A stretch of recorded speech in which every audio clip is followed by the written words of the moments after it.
नमस्कार साथियों, आचार्य क्लासेज में आप सभी का हार्दिक स्वागत है।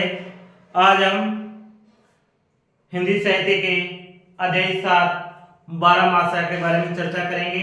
और इससे पहले हमने साथियों दो दोहे यानी दो काव्यांश के रूप में हमने चर्चा की, अर्थात मैंने कुल दो काव्यांश को है 31 पंक्तियों के माध्यम से, कितनी पंक्तियों के माध्यम से, 31 पंक्तियों के माध्यम से मैंने आपको है इन काव्यांशों की है मैंने आपको अच्छी तरीके से हिंदी समझाई, उनका भावार्थ समझाया कि इसमें नागवती विरणी है अपने प्रियतम को पाने के लिए क्या क्या कहती हैं, क्या क्या अपने दुखों के बारे में व्यक्त करते हैं, उन सभी बातों के बारे में हमने चर्चा की। अब हम तीसरे काव्यांश के ऊपर 12 मासा के रूप में मलिक मोहन जायसी जो अध्याय की रचना की, और वो अध्याय है 12 मासा।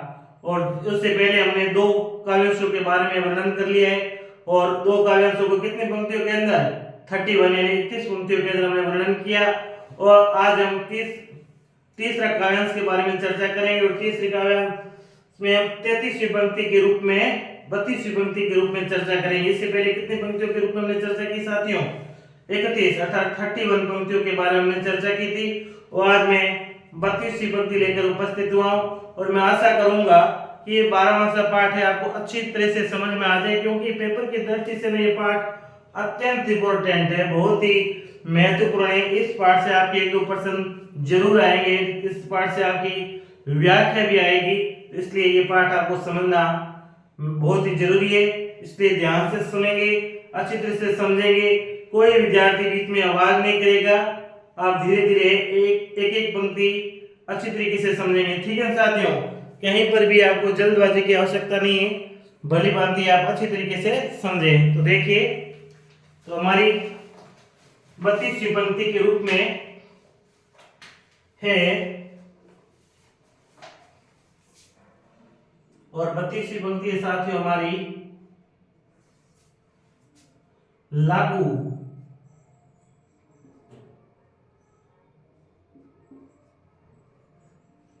लागू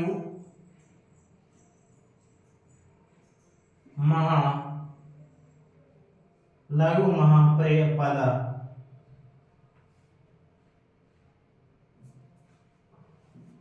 परे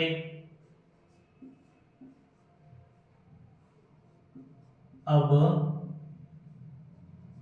पाला। यानी क्या कहा है कि लागू मां पर्यपाला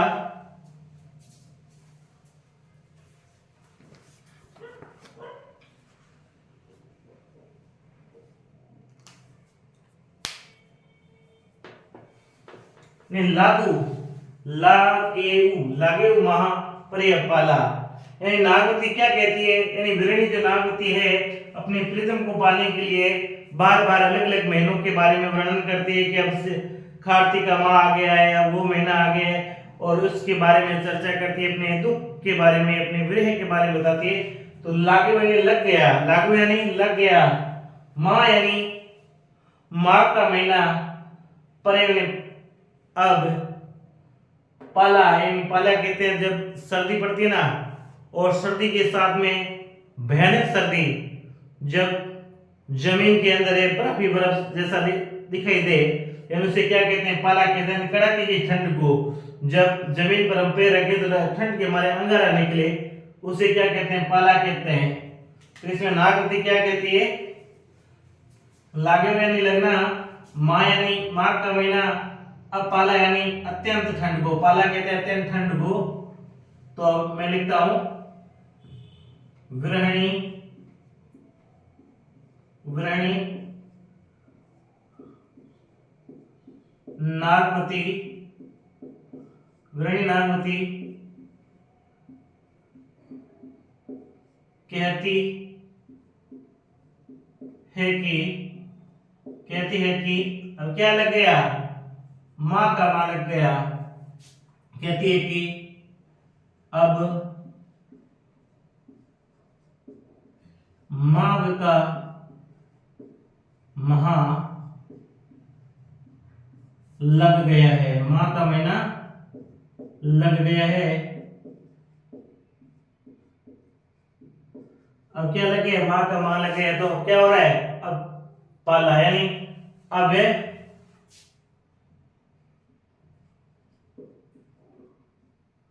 पाला भी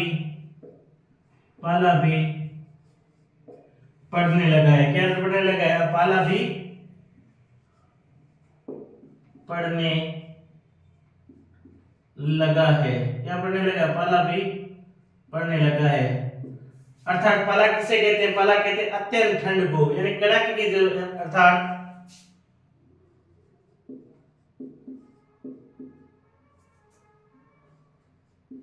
अत्यंत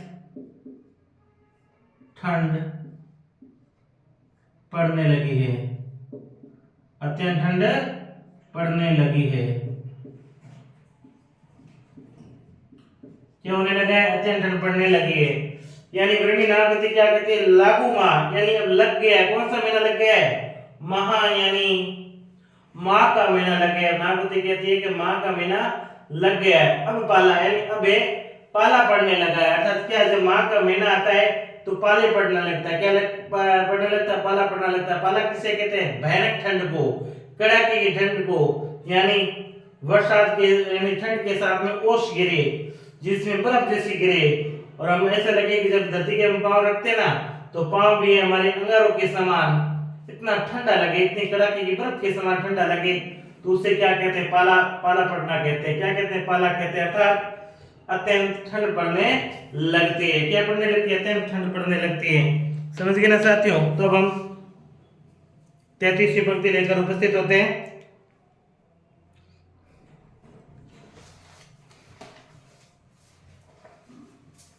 33वीं पंक्ति में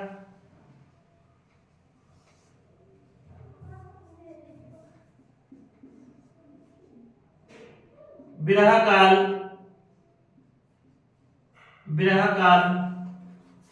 बेहू, विरह काल बेहू, जड़ काल जड़ काला। कौन सा काला, जड़ काला।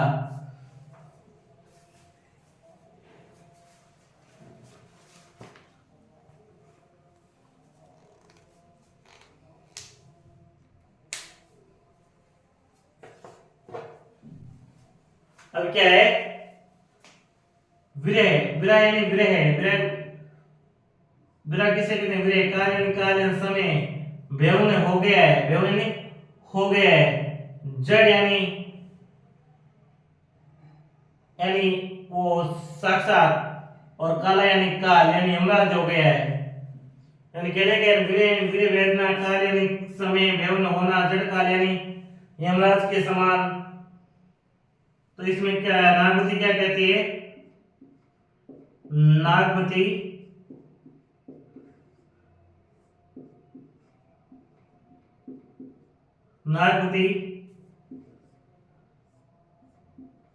कहती है कि विरह काल, कौन सा काल, विरह काल कैसा हो गया, जड़ काल हो गया। जो विरह काल था ना, मेरे लिए कैसा हो गया, जड़ काल हो गया। अर्थात विरह काल मेरे लिए साक्षात क्या हो गया है, काल हो गया, साक्षात काल हो गया है, साक्षात काल हो गया है।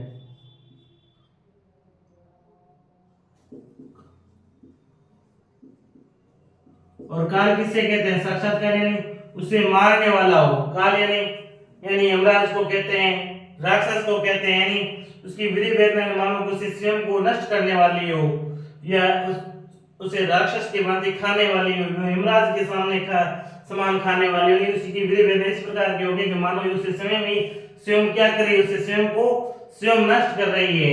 यानी विरह काल यानी जो विरह वेदना है, विरह काल यानी जो अपने पति से वो दूर हो गई है, उस समय विरह काल यानी अपने प्रीतम से दूर होने के समय भवन हो गया। जड़ काल यानी वो समय उसके लिए क्या हो गया, एक काल के समान हो गया, एक यमराज के समान हो गया है। तो 32वीं पंक्ति क्या कह रही है, लागू मां परे अपाला, हे वृणी कहती है कि हे प्रियतम अब माह का महीना लग गया है, क्या कौन सा माह लग गया, माह का महीना लग गया, परे अब पाला, परंतु अब क्या हो गया, पाला पड़ने लगा है, परे अब पाला यानी पाला पड़ने लगा, अर्थात अत्यंत ठंड पड़ने लगी है।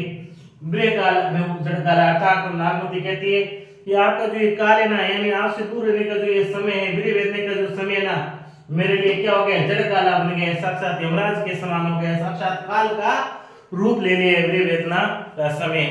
तो लिखिए साथियों, धीरे धीरे आगे बढ़ रहे हैं, आपको अच्छी तरीके से समझ में आ जाने चाहिए। अब हम चौथी सी पंक्ति करेंगे।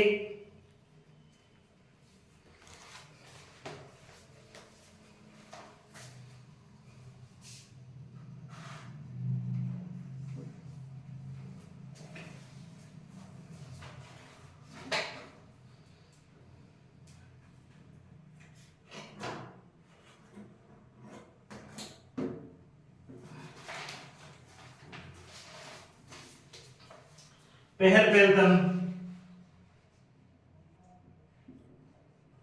पहल पहल तन, पहल पहल तन रुई, पहल पहल तन तो रुई जो जापे,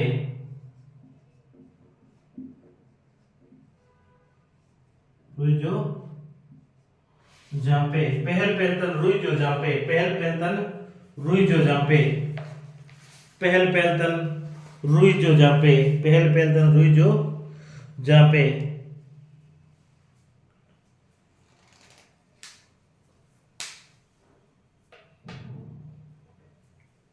यानी पहल पहल, पहल पहल किसे कहते हैं, पहल पहल यानी जैसे जैसे, पहल पहल यानी जैसे जैसे, तन यानी शरीर को, रुई यानी रुई से, जो जापे यानी ढकती हूं, जापे यानी ढकना, जापे किसे कहते हैं, ढकने को, रुई यानी रुई, तन यानी शरीर को, पहल पहल यानी जैसे जैसे।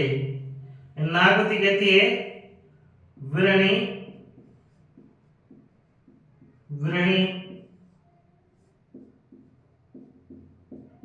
नागमती, विरणी नागमती कहती है कि, क्या कहती है, पहल पहल यानी जैसे जैसे, पहल पहल यानी जैसे जैसे, पहल पहल यानी जैसे जैसे, जैसे जैसे, पहल पहल यानी जैसे जैसे, तन रुई जापे यानी जैसे जैसे शरीर को रुई से ढकती हूं, ढकती हूं। क्या अर्थ हो गया, पहल पहल तन रुई जो जापे, यानी विरणी नागवती क्या कहती है, पहल पहल यानी जैसे जैसे, पहल पहल यानी जैसे जैसे, तन रुई यानी शरीर को रुई से, जापे यानी ढकती हूं। यानी विरणी नागवती क्या कहती है, पहल पहल तन रुई जो जापे यानी जैसे जैसे मैं शरीर को रुई से ढकती हूं, क्या करती हूं, पहल पहल तन रुई जो जापे यानी जैसे जैसे मैं शरीर को है किससे ढकती हूं, रुई से ढकती हूं। यानी अब पेपर में क्या पूछा जाएगा, पहल पहल तन रुई जो जापे, इस पंक्ति का अर्थ से बताइए। यानी पेपर में डायरेक्ट पूछा जा सकता है कि पहल पहल तन रुई जो जापे, इस पंक्ति का भावार्थ क्या है या अर्थ से क्या है, तो आप क्या कहेंगे, पहल पहल यानी जैसे जैसे, तन रुई यानी शरीर को रुई से, जापे यानी ढकते हैं। यानी इसमें नागवती विरणी क्या कहती है, जैसे जैसे मैं शरीर को क्या करती हूँ, रुई से ढकती हूँ। इस पंक्ति का क्या अर्थ हो गया, विरणी नागवती कहती है कि जैसे जैसे मैं शरीर को रुई से ढकती हूँ, शरीर को किससे ढकती हूँ, रुई से ढकती हूँ, ठीक है ना। तो अब हम 35वीं पंक्ति करते हैं साथियों।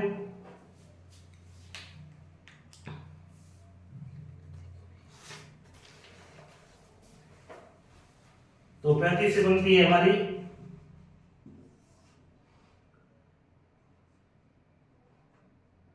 हेली हेली हेली हेली हेली हेली अधिको, अधिको, हेली हेली अधिको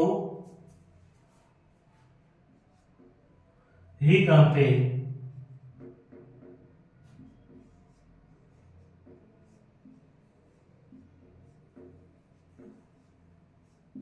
ही कांपे।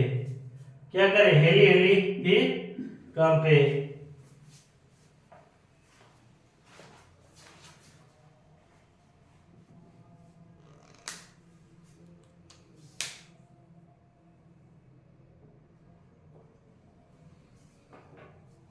तो क्या कह रही है, हेली हेली, हेली हेली यानी पहल पहल तरफ रुई जो झांपे, यानी जैसे जैसे मैं शरीर को रुई से ढकती हूँ, हेली हेली यानी वैसे वैसे, हेली हेली यानी वैसे वैसे, हेली हेली वैसे वैसे, अधिक में अधिक, हीव ने हृदय या शरीर कांपे कांपते, यानी वैसे वैसे मेरा शरीर है ना सर्दी से अधिक कांपता है। ही हली हेली वैसे वैसे, अधिक में अधिक, हीव ने हृदय कांपे में कांपते हैं, सर्दी से अधिक कांपते हैं।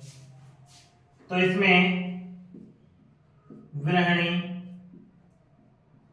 विरहणी नागमती, विरहणी नागमती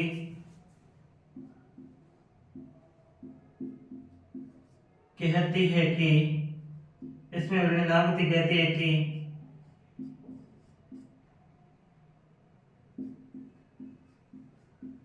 वैसे वैसे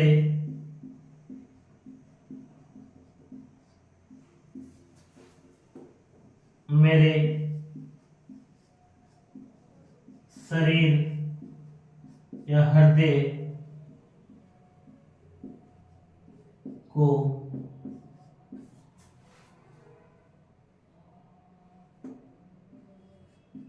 शीत अधिक लगती है, शीत अधिक लगती है, शीत यानी सर्दी अधिक लगती है। यानी विरहणी नागमती कहती है वैसे वैसे मेरे शरीर हृदय को क्या लगती है, शीत अधिक लगती है, अर्थात मेरे हृदय, अर्थात मेरा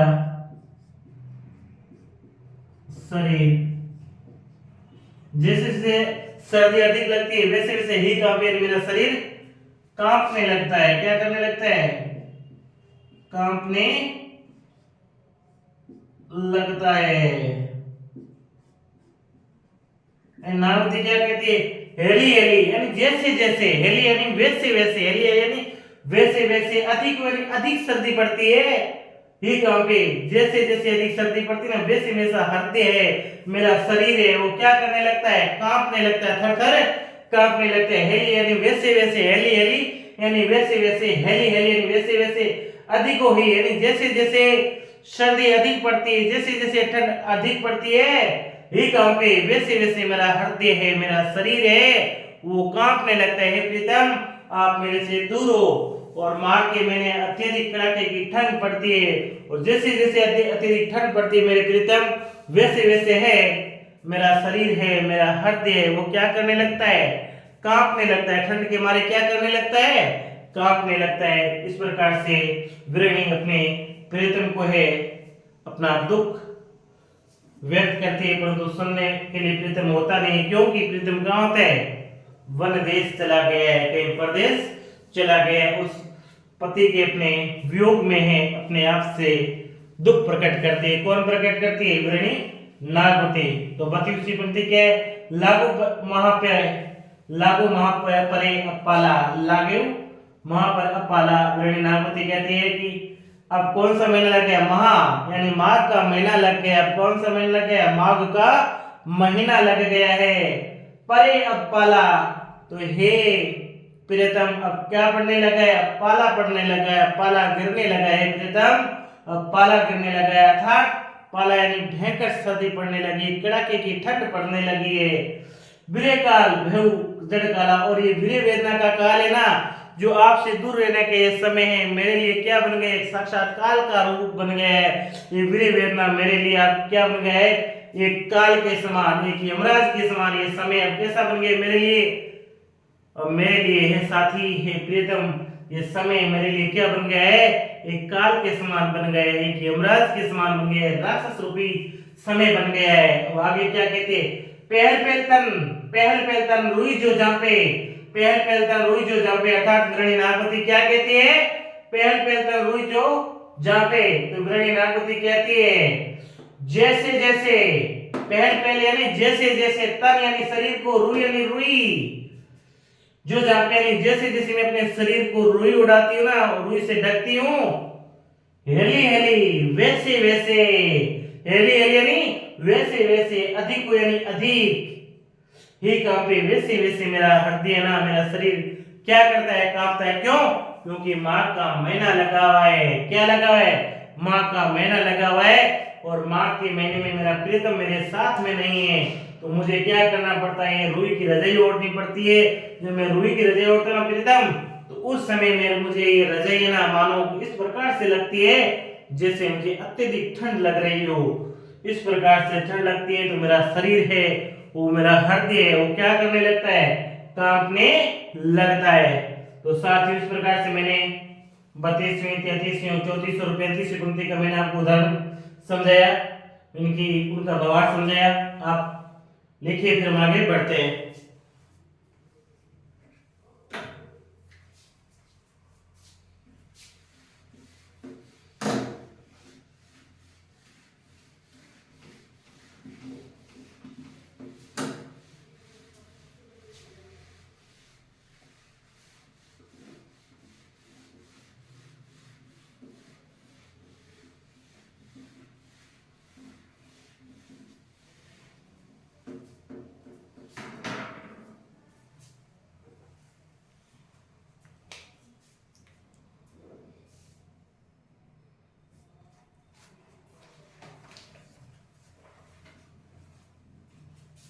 छठीसी पंक्ति, आईसुर,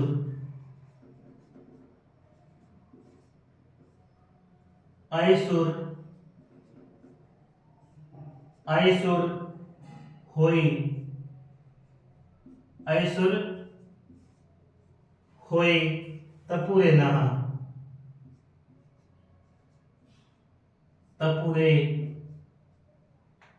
नहा।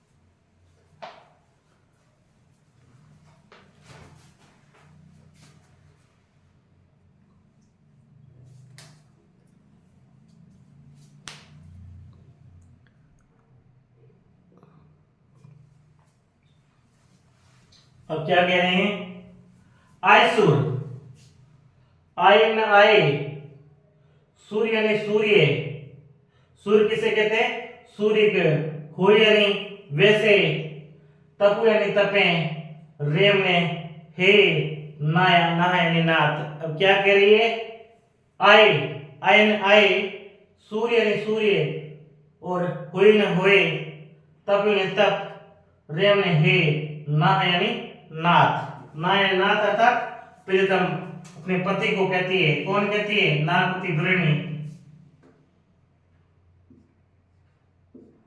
नागवती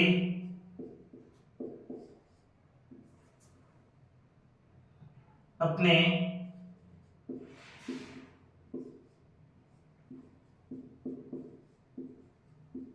प्रियतम से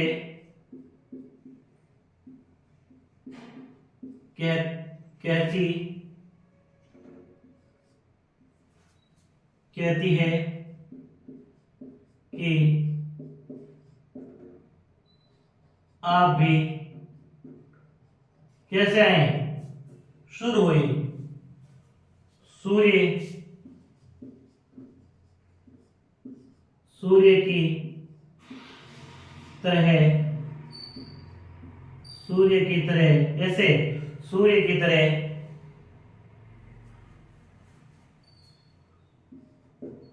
गर्म होकर होकर मेरे पास आओ, मेरे पास आओ, मेरे पास आओ।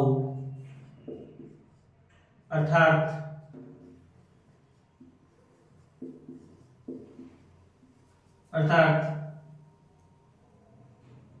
मेरी अर्थात मुझे शीत से अर्थात सर्दी से शीत से मुक्ति दिलाओ, मुक्ति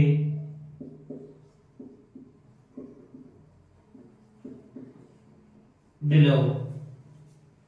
आई शुरू हुई तपूरे नहा, आई शुरू हुई तपूरे ना, नागवती अपने प्रीतम से कहती है, नागवती अपने प्रीतम से कहती है, होई तपूरे नहा, होई तपूरे नहा, होई तपूरे ना, नागवती अपने प्रीतम से कहती है, क्या कहती है, आप भी सूर्य की तरह गर्म होकर मेरे पास आओ, यानी सूर्य हुई यानी सूर्य हो जाओ, आप क्या हो जाओ, सूर्य हुई यानी आप भी क्या हो जाओ, सूर्य हो, यानी आप भी सूर्य हो जाओ। सूर्य क्यों हो जाओ, कि उसे सर्दी लग रही है, तपूरे ना, और मुझे गर्म कीजिए, क्या कीजिए, मुझे गर्म कीजिए, तब कीजिए, मुझे गर्म कीजिए, अर्थात मुझे शीत ऋतु से क्या कर दो, मुक्ति दिला दो।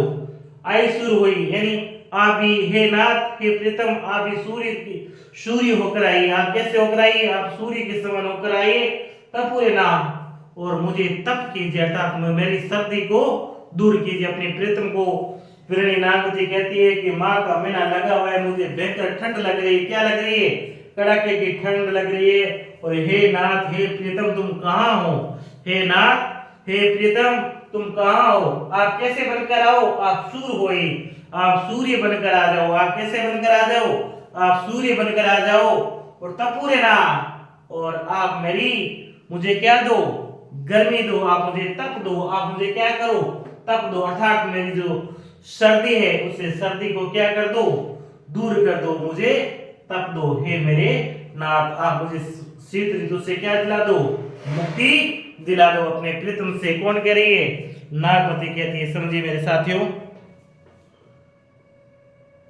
अब आगे हमारी 37वीं पंक्ति है,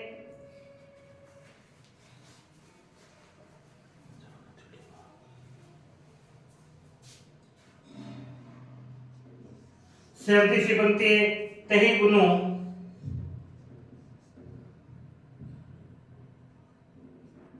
तही बिनु तही बिनु तही बिनु तही बिनु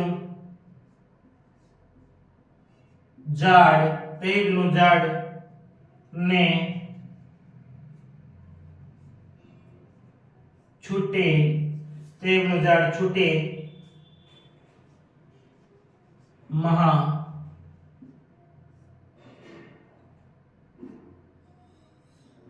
क्या, तही बिनु जाड़ ने छूटे महा, तही बिनु जाड़ छूटे ने महा,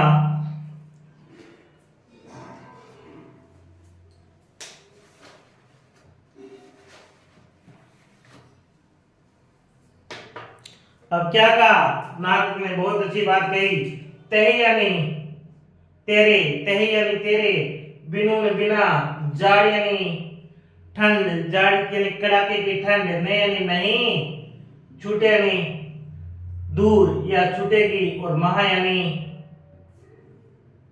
महा, माघ के महीने की जो कड़ाके की ठंड है तेरे बिना दूर नहीं होगी। किसके बिना, अपने पति को कह रही है, अपने प्रीतम को कह रही है, कौन कह रही है, नागवती, क्या कह रही है कि हे नाथ, यानी नागवती विरहणी,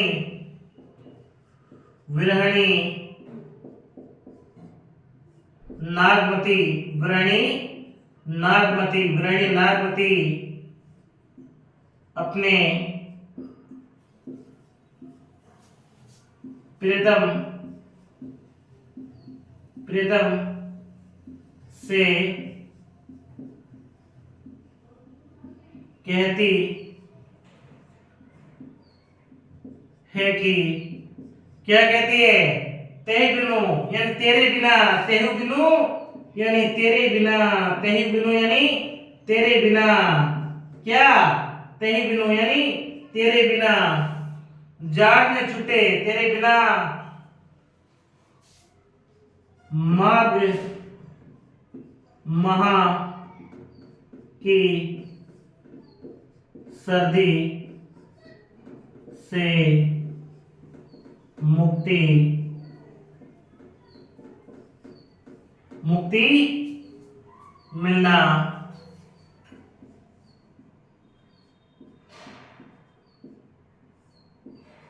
संभव नहीं है। मुक्ति मिलना संभव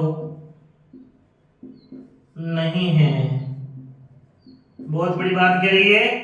तही बिनु जाड़ ने छूटे महा, तही बिनु जाड़ ने छूटे महा, अपने प्रीतम को बहुत ही चाह के साथ कहती है, अपनी याद करती हुई कहती है, एक गृहिणी अपने प्रीतम को कहती है कि तहु बिनु यानी तेरे बिना, तही बिनु तेरे बिना, तही बिनु तेरे बिना जाड़ ने यानी सर्दी नहीं, जाड़ ने यानी सर्दी नहीं, जाड़ ने यानी सर्दी नहीं। कौन सर्दी?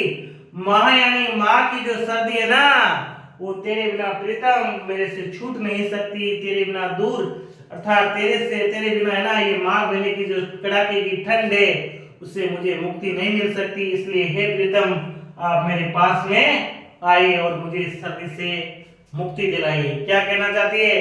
तही बिनु जाड़ ने छूटे महा, गृहिणी नागवती अपने प्रीतम से कहती है, क्या कहती है? तही बिनु या तेरे बिना जाड़ ने छूटे महा, तेरे बिना इस माघ माह की जो सर्दी से मुझे मुक्ति मिलना क्या नहीं है, संभव नहीं। यानी जब तक आप मेरे पास में नहीं आएंगे मुझे ऐसा लगता है कि ये सर्दी है, इस सर्दी से मुझे मुक्ति नहीं मिल सकती, मुक्ति नहीं मिल सकती। ये कौन कह रही है? ये गृहिणी नागवती अपने प्रीतम को संबोधित कहती हुई कर रही है, अपने मन में ये बातें कह रही है। और आगे क्या कह रही है? यही आस यही मास रस मूलू,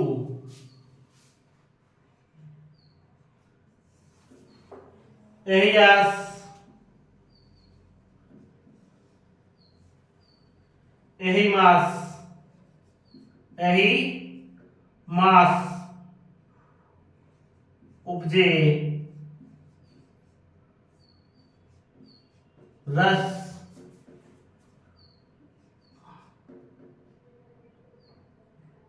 मूलू,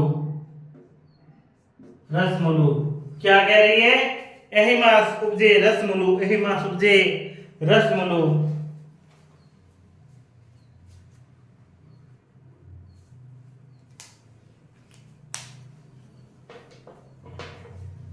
यही मास यानी इसी माह में, यही मास यानी इसी माह में, किस माह में? यानी माघ महीने की बात हो रही है। यही मास यानी इसी माह में, यही मास यानी इसी माह में। कौन से माह में? माघ महीने में। कौन से माह में? माघ महीने में। उपजे यानी उत्पन्न होती है, उपजे यानी उत्पन्न होती है, रस मूलू यानी काम भावना उत्पन्न होती है। क्या उत्पन्न होती है? काम भावना उत्पन्न होती है। गृहिणी नागमती कहती है अपने पति से, प्रीतम से कहती है कि हे प्रीतम, यही मास यानी इसी महीने में उपजे उत्पन्न होती है रस मूलू यानी स्त्री में ना, स्त्री और पुरुष में इसी महीने में क्या उत्पन्न होती है? काम भावना उत्पन्न होती है। क्या उत्पन्न होती है? काम भावना उत्पन्न होती है। यानी विरणी नागमती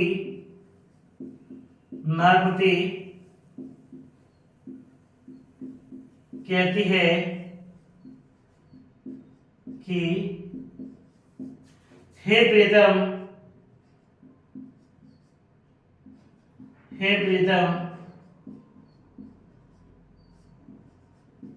इसी माह में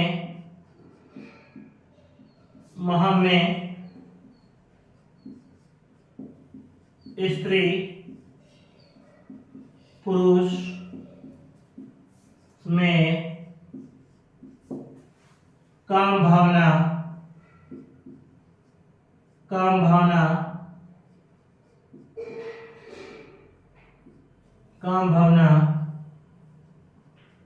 उत्पन्न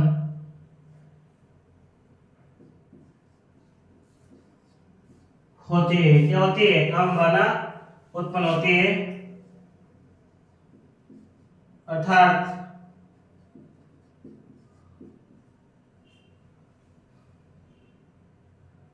पत्नी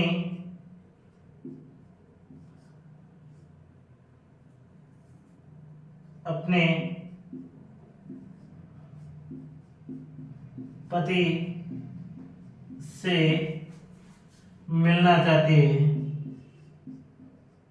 मिलना चाहती है। यही महाशुद्धि रसमुलु, यानी इसमें विभिन्न नागरिक क्या कहती है कि हे प्रीतम, इसी माह में ना स्त्री और पुरुष में क्या उत्पन्न होती है? काम भावना उत्पन्न होती है। क्या उत्पन्न होती है?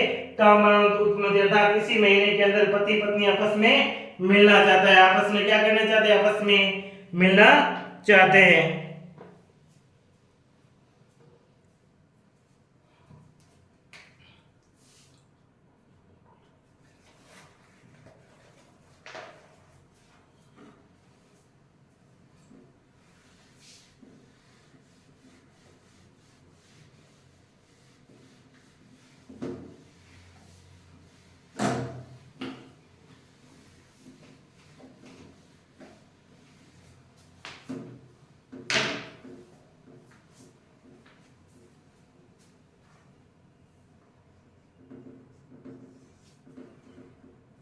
तू सो, तू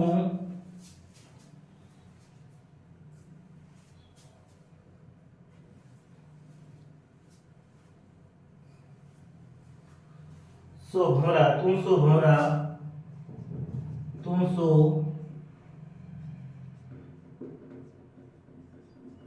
भमरा, तू सो भमरा, तू सो भमर, मोर जोबन, मोर जोबन, मोर जोबन फूलू। यानी क्या कह रहा है? तुम सो भंवर मोर जोबन फूलू, तुम सो भंवर मोर जोबन फूलू, तुम सो भंवर मोर जोबन फूलू, तुम सो भंवर मोर जोबन फूलू।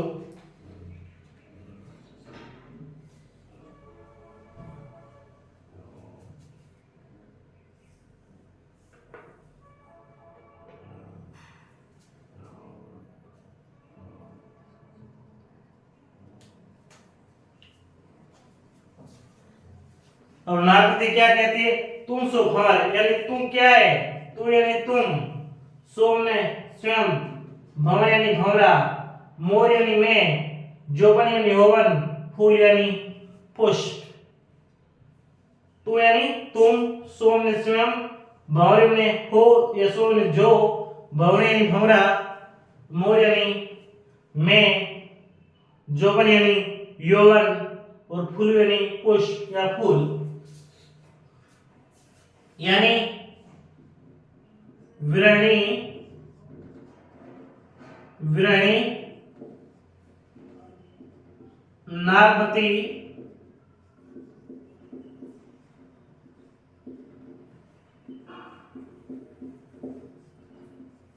कहती है,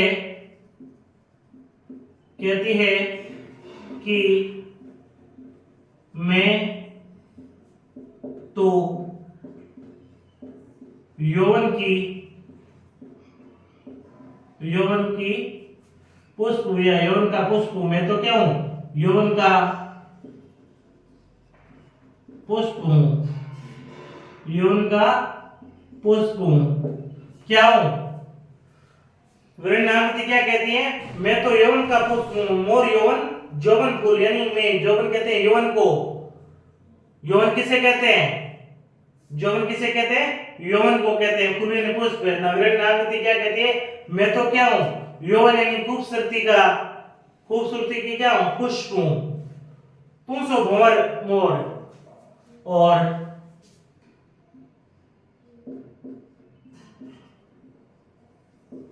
आप मेरे, आप मेरे रसपान करने आप मेरे रसपान करने वाले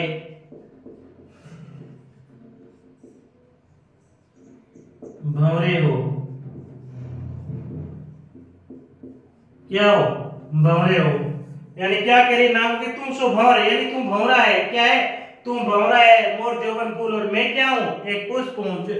ये क्या कह रही है नागवती अपने पति को? कह रही मैं तो क्या हूँ? एक पुष्प हूँ। मैं क्या हूँ? एक पुष्प हूँ, और तुम मेरा क्या? एक भंवरा है। क्या है? एक भंवरा है। स्वयं को नागवती क्या बता रही है? स्वयं को एक पुष्प बता रही है, और अपने पति, अपने प्रीतम को क्या बता रही है? भंवरा। यानी कह रही है कि भाई मैं तो एक यौवन का पुष्प हूँ। क्या हूँ? एक यानी खूबसूरती का क्या हूँ? एक पुष्प हूँ, और तुम क्या है? इसका भंवरा, यानी पुष्प का रस पान करने वाला क्या है? भंवरा है। क्या है? पुष्प का रस का पान करने वाला भंवरा है। अर्थात तुम मेरे यौवन का रसपान क्यों नहीं कर रहा? रसपान क्यों नहीं कर रहा है? क्यों नहीं यौवन का रसपान कर रहा है अपने पति को? ये वृणी नागवती कहती है। फिर है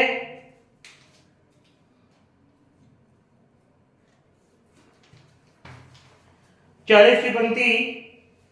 नैन चूमी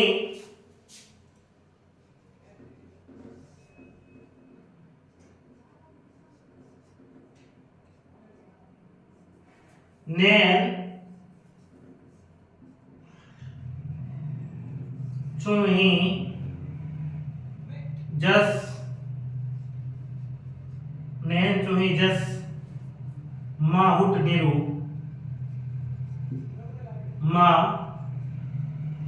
माहुट माहुट नीरू, माहुट नीरू तही जलंग, तही जल अंग लाग सर चिरु, शर चिरु।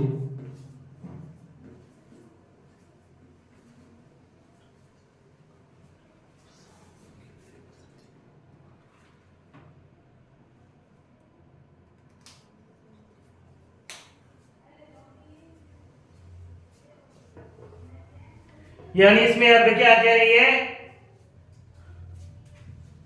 नैन, नैन ने आंखें, नैन यानी आंखें, नैन यानी आंखें, चुई यानी टपकना, चुई यानी टपकना, जस यानी जैसे, माउट यानी मावट, मावट किसे कहते हैं? माउट यानी मावट, मावट किसे कहते हैं? शीतकाल में जो वर्षा होती है उसे क्या कहते हैं? मावट कहते हैं। निरु यानी जल, तय यानी तुम, जल यानी जल, अंग यानी अपने अंग, शरीर को कहा गया है। लागे यानी लगते हैं। सर यानी बाण को, सर किसे कहते हैं? बाण यानी जो तीर कमान बाण होती है ना, वो बाण। और चिरु यानी वस्त्र, चिरु यानी वस्त्र।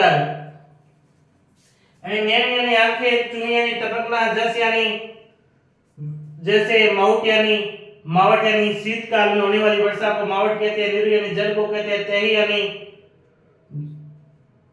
तेरे को, या उसे, जल यानी जल, अंग यानी अंग, लाग यानी लगते हैं, सर यानी बाण के समान, चिर यानी वस्त्र। यानी अब क्या कह रहे हैं? वृणी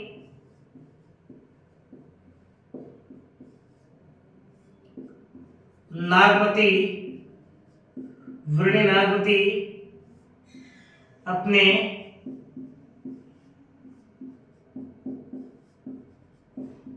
प्रियतम से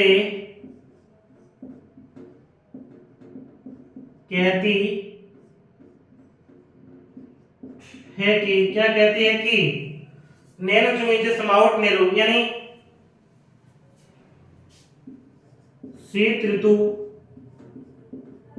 ऋतु में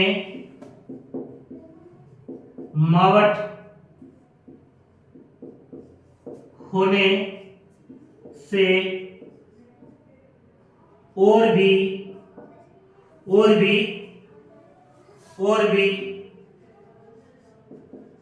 सर्दी बढ़ गई है। क्या बढ़ गई है? और भी सर्दी बढ़ गई है। तई जलन लागा सर चिरू, और उस वर्षा का जल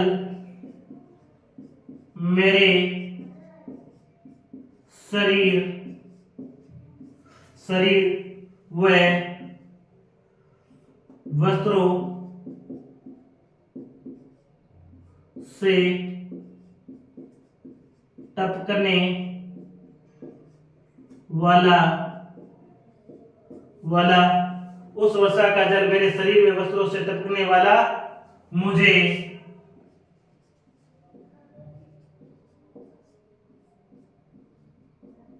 बाण के समान लगते हैं अर्थात जैसे नैन चुई, जैसे मेरे आंखों से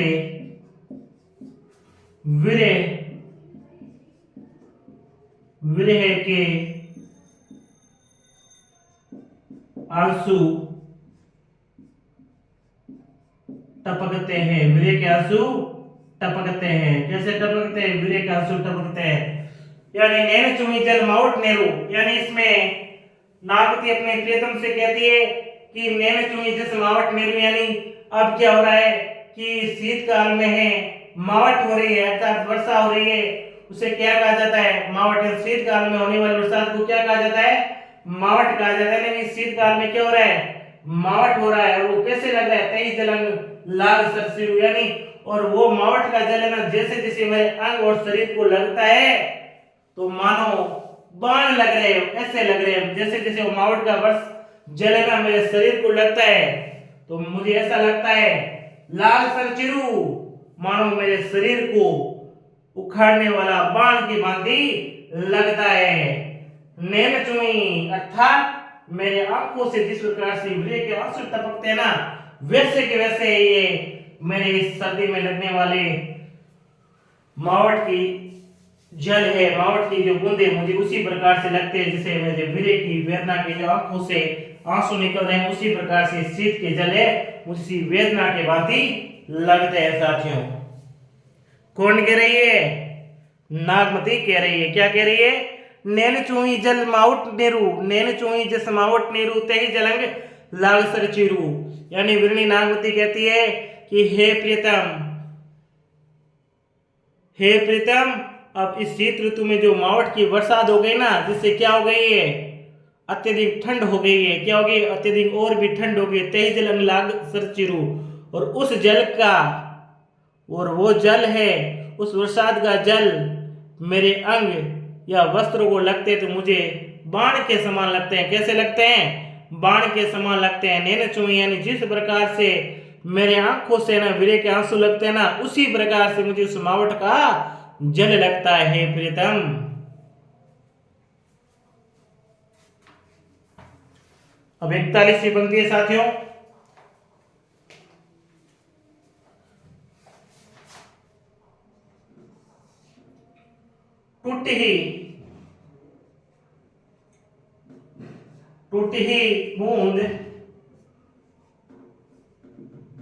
टूटी टूटी बूंद परी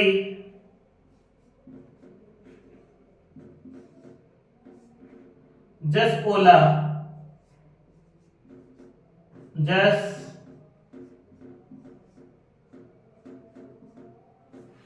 ओला, टूटी बूंद परी जस ओला।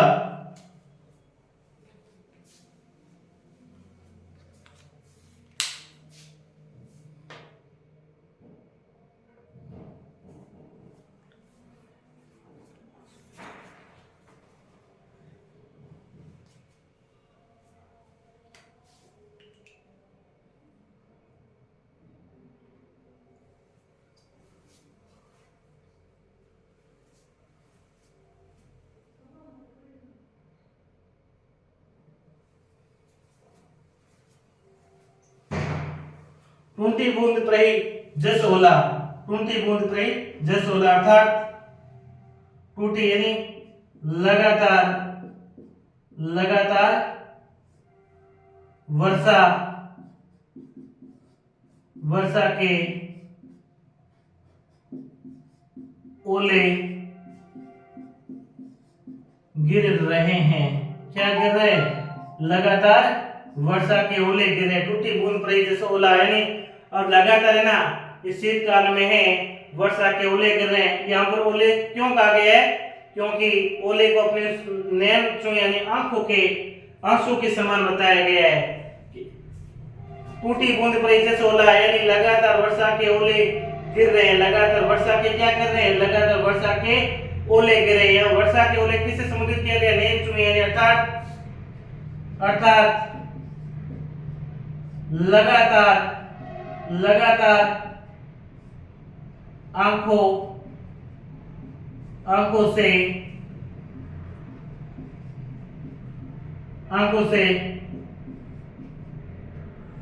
विरह के आंसू गिर रहे हैं, गिर रहे हैं। टूटी बूंद परी जैसे ओला, लगातार वर्षा के ओले गिरे अर्थात लगातार आंखों में क्या गिर रहे? विरह के आंसू गिरे। लगातार आंखों से विरह के आंसू गिर रहे हैं। देखिए साथियों, फिर हम आगे बढ़ते हैं।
विरह पवन हुई मारे झोला। विरह पवन हुई मारे झोला यानी विरह, पवन यानी पवन, हुई होकर, पवन मारे झोला यानी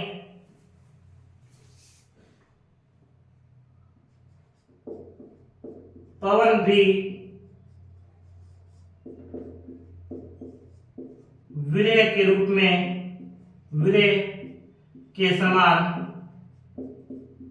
विरह के समान होकर मेरे शरीर को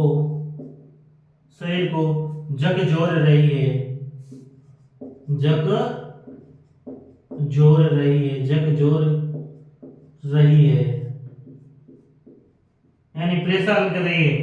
वीरे पवन हुई मारे झोला, यानी ये पवन है ना, ये हवा है, ये पवन है, ये भी क्या हो गए, मानो वीरे के समान हो गए, मेरे वीरे के समान हो गए। मेरे शरीर को क्या कर रही है, झकझोर कर रही है, मेरे शरीर को हिला रही, मेरे शरीर को परेशान कर रही। इस प्रकार से ये वीरे हो गए। यानी पवन है ना, इस समय बरसात के समय जो पवन है ना, ये पवन इतनी ठंड, पवन से इतनी ठंड लग रही है कि मानो ये मेरे शरीर को मारने वाली हो रही है, मेरे शरीर को परेशान करने वाली हो रही है। वीरे पवन मारे झोला, यानी कि वीरे के समान, इतनी कड़ाके की ठंड के समान ये पवन ये मेरे शरीर को झकझोर करने वाली हो रही है। कैसे हो रही है पवन, मेरे शरीर को झकझोर करने वाली हो रही है, मेरे शरीर को झकझोर करने वाली हो रही है वीरे की पवन।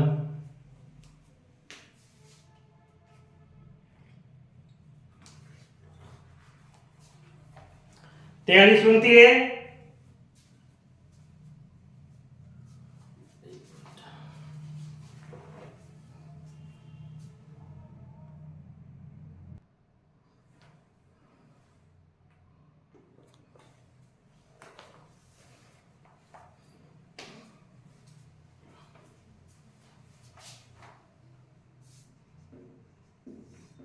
केहिक केहिक श्रृंगार, केहिक श्रृंगार, केहिक श्रृंगार को पहिर पटोरा, पहिर पटोरा, केहिक श्रृंगार को पहिर पटोरा।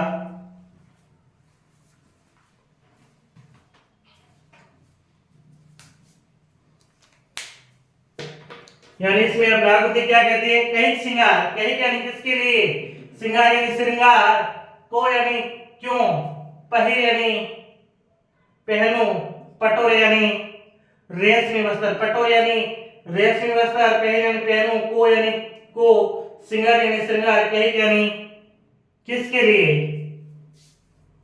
यानी नागवती, नागवती कहती है कि मैं अब मैं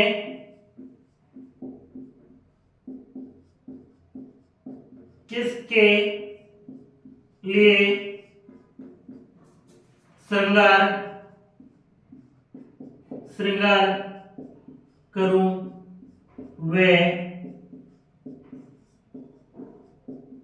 किसके लिए रेशमी वस्त्र पहनूं, वस्त्र धारण करूं।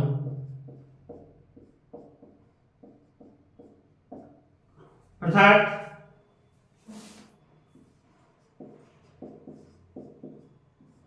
मेरा प्रियतम तो परदेश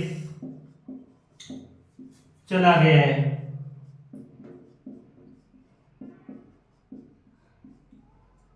यानी क्या, केक श्रृंगार को पेहर पटोरा, केक श्रृंगार को पेहर पटोरा। नागवती क्या कहती है, नागवती कहती है केक श्रृंगार, यानी अब मैं किसके लिए श्रृंगार करूं, केक केक श्रृंगार, यानी अब मैं किसके लिए श्रृंगार करूं, मैं किसके लिए मैं श्रृंगार करूं, किसके लिए मैं सौंदर्यकरण करूं, पहिर पटोरा, और मैं किसके लिए अब रेशमी वस्त्र है ना, वो किसके लिए धारण करूं, क्यों, ऐसा क्यों कह रही है, तो ऐसा इसलिए कह रही है कि मेरा जो प्रीतम है वो परदेश चला गया, मेरे पास में नहीं है, तो इसलिए वो कहा, नागवती कहती है कैक श्रृंगार को पहिर पटोरा, कैक श्रृंगार को पहिर पटोरा, अर्थात मैं किसके लिए तो श्रृंगार करूं और किसके लिए मैं अब रेशमी वस्त्र धारण करूं, क्योंकि मेरा तो प्रीतम परदेश चला गया है, इसलिए मैं किसके लिए रेशमी धारण वस्त्र करूं।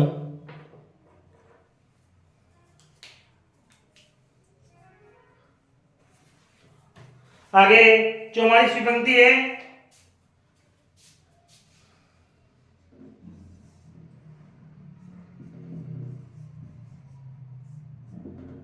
घी नहीं हार, घी नहीं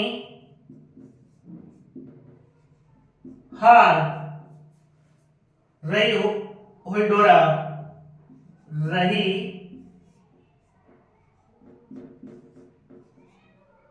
हुई डोरा, हुई डोरा। कितनी गजब की बात कही है, बहुत ही शानदार पंक्ति कही है।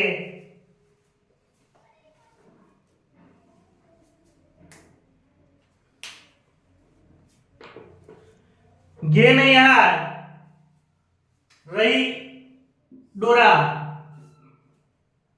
डोरा यानी बिल्कुल धागे के समान, हार यानी हार, नहीं नहीं, जी यानी गर्दन, जी यानी गर्दन, नहीं नहीं, हार न हार, रही हुई डोरा यानी डोरा। कहने का मतलब क्या है, नागमती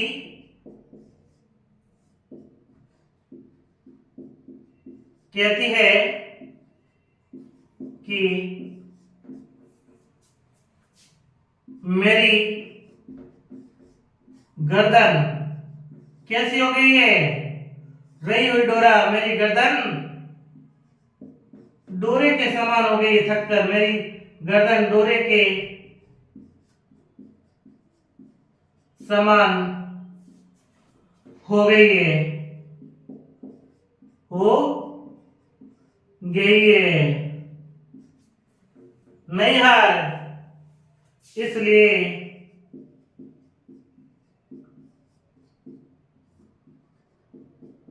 हार का वजन सहन नहीं कर सकती, हार का वजन सहन नहीं कर सकती है।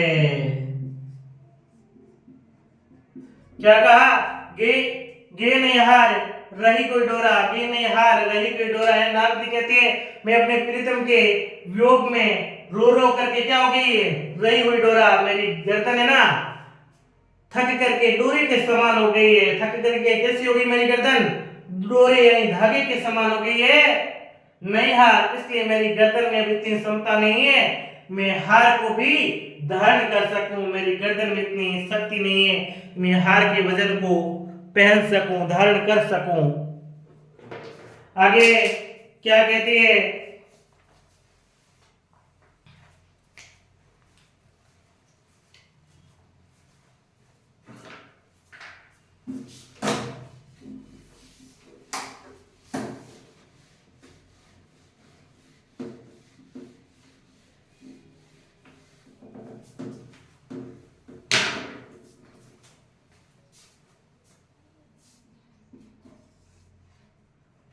तुम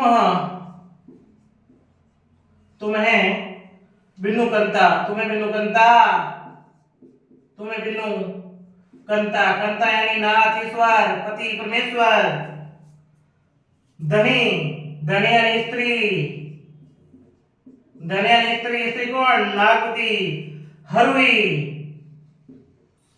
हरुई यानी हार कर थक कर, तन तन यानी शरीर, तिनुवर यानी वृक्ष, तिनुवर यानी वृक्ष,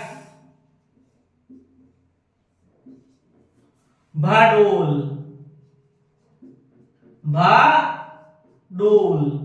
क्या कहा है, तुम बिनु कंता धनी हरुई तनु, हरुई तन तरुवर भाडोल।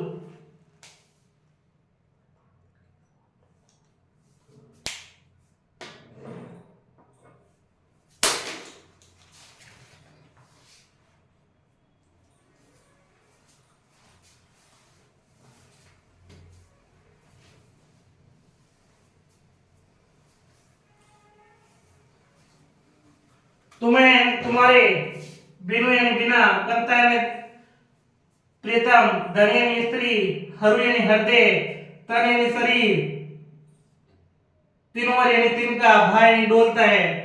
तो कहने का मतलब क्या है, नागमती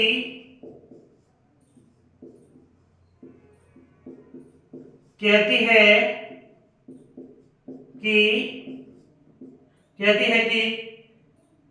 हे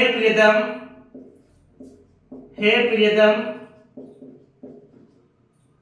तुम्हारे बिना मेरा शरीर कैसे डोल रहा है? मेरा शरीर तिनके के समान डोल रहा है। तिनके के समान डोल रहा है। क्या कहती है? तुम बिना उदंता धनी हरुई तन तीनों बाडोला, तुम्हारे बिना कंतन परमेश्वर पति धनी स्त्री नागवती हरु ने हरु यानी हृदय तन शरीर तीनों तिनका भाया डोले डोलना। तो क्या कहती है नागवती कि हे प्रियतम, तुम्हारे बिना मेरा हृदय, मेरा शरीर है ना तिनके के समान डोल रहा है, हिल रहा है।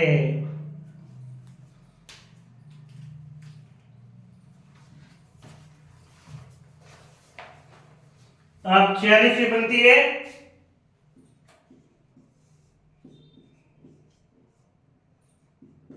तही पर विरह,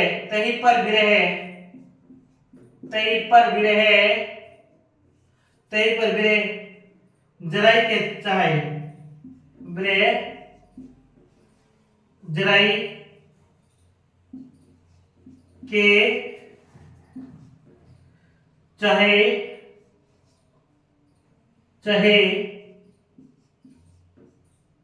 उड़ावा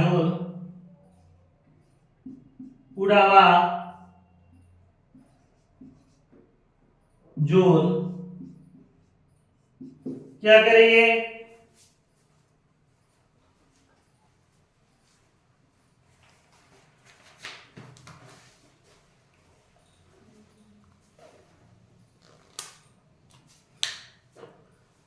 तोही पे विरा, तोही पर विरे, तोही यानी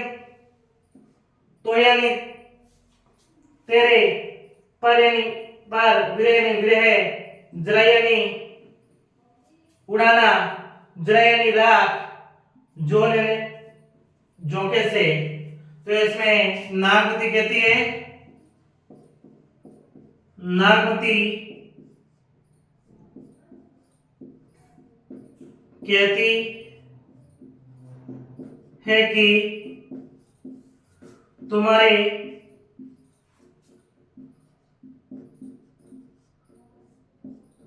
वियोग तो मुझे पूरी तरह जलाकर राख की तरह उड़ा देना चाहता है, उड़ा देना